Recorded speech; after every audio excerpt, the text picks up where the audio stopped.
key roles of the practitioners working with the children is that role of observation and that really close detail of what actually happens then and what the children do and why they do what they do. And that can be recorded in a number of ways.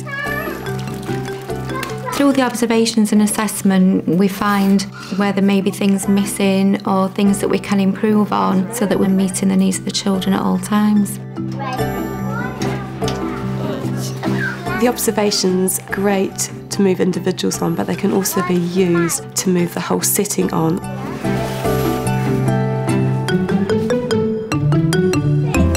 5, 4, 3, 2, 1, blast off! Some of the children have copied my numbers, so I've been writing about that, and you know who's been able to write the numbers and what if they can recognise the numbers they've written. 10, 9, 8, 7, 6. With role play, obviously a lot of language comes out of it, so anything that they say that may be creative, I'm writing that down as well to show how they're communicating with each other and what language they have, you know, to develop their imagination. What are you going to do now? Have a picnic. Have a picnic on the moon, like the bear in Whatever Next. When we first set up a role play area, often the children don't really know how to use it. So initially, we try and go in and sort of support their play and extend them and ask questions. And then once they're using the area independently, then we'll step back and we'll observe. We'll find out what they're doing and what they're saying. How are you doing? Through play, the children are more confident in what they're doing and they're happy to talk and they're not scared of getting it wrong. They don't have any sort of preconditioned ideas as to what they have to say. It's just natural and it comes from within. So anything that they know about numbers or the way they develop and talk to each other, we can sort of see in a natural environment rather than being asked a question. And the evidence that we use to support that assessment can be photographic, it can be parents' input, it can be written observations. So lots of different ways of assessing the children are all put together to form a wider picture of that whole child. At the Hall Day Nursery, they've organised information gatherings for every child. Some of it spontaneous, some of it planned and extended. Morning, Thomas. Are you all right? We talk to parents on a regular basis about what the children are interested in. Once we've found out what the children are interested in at home, each child has a key practitioner, and the key practitioner plans on a weekly basis for each individual child based on what the parents have told us. Remember what song we sing?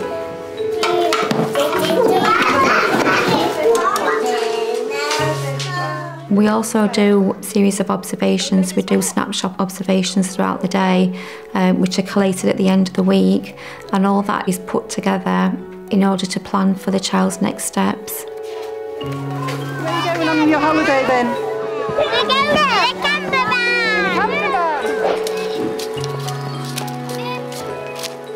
The key roles of the practitioners working with the children is that role of observation and that really close detail of what actually happens then and what the children do and why they do what they do. And that can be recorded in a number of ways. You may see staff making quick notes on a post-it note or making notes in a notebook.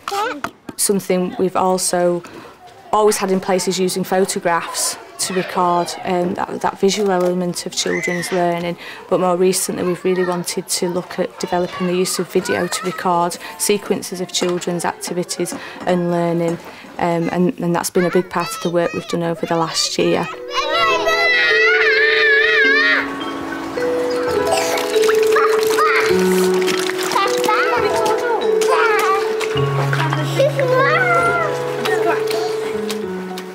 The video is just really valuable in many ways for collecting the language and the interactions that the children are using, particularly between each other, and not having to paraphrase the things that they're saying if I was writing it down. And you can capture just the noises and the gestures and the body language that these young children are using throughout all the play, so it's really valuable.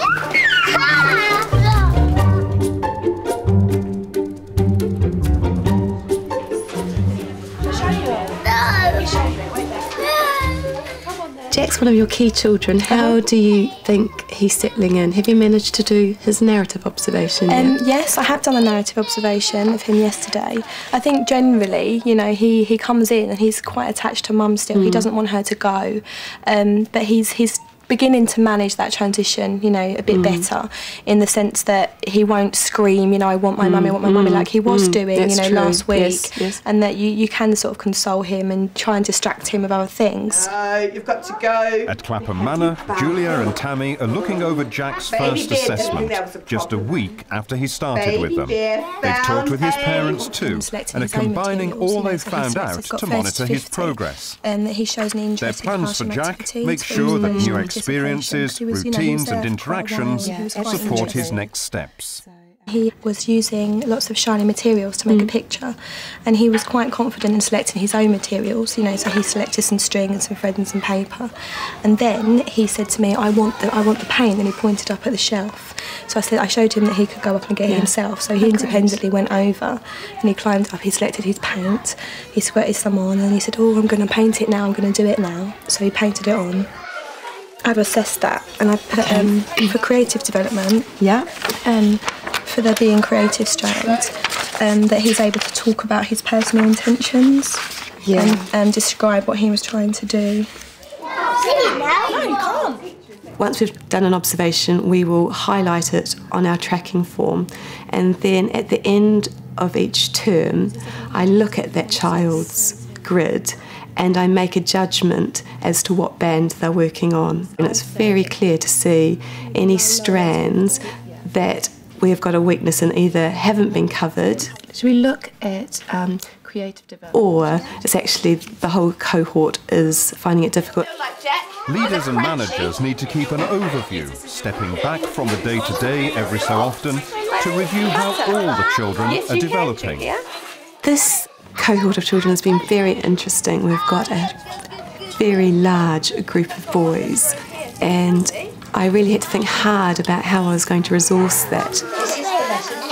These young boys will not be wanting to sit down at a table, they will be wanting to stand up. So I removed the tables, brought back sand and water inside, and then still realising they need opportunities to make marks. And there are, you know, a few girls, so they still need to have provision. And we've also tried to choose topics that will engage boys' learning. So, for example, we're doing space at the moment, and then we're going to be moving into dinosaurs and volcanoes, and then going into traditional tales.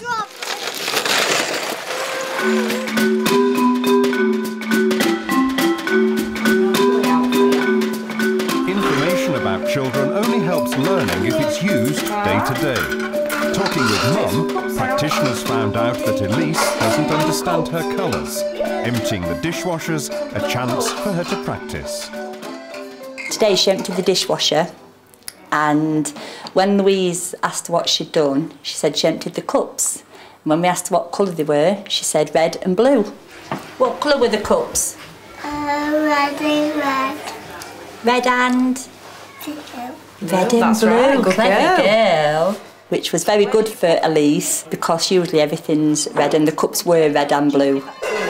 When they come to pick her up. So I've written out an observation for her, and I'll use that information, and it'll go in her file towards her assessment.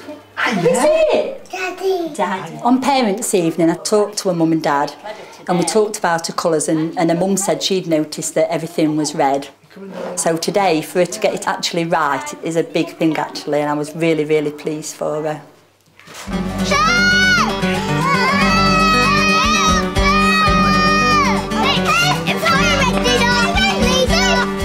Ongoing observations generate a substantial amount of assessment evidence day by day. Reflecting on what's important to keep is essential.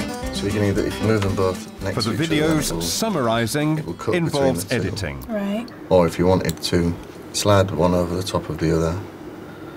Like that? Yeah, and you see why it's put that cross in there. If you play it from there. Jay has showed us how to edit those down and put together the most valuable bits into a sequence, just to document the key learning that's taking place. Drag that one over as well. Yeah. Every so often, settings share the tracking information they're keeping with parents. I've come to see Helen. Today, Leon's come in to discuss son Isaac's progress with their key person. Okay, thank you very much.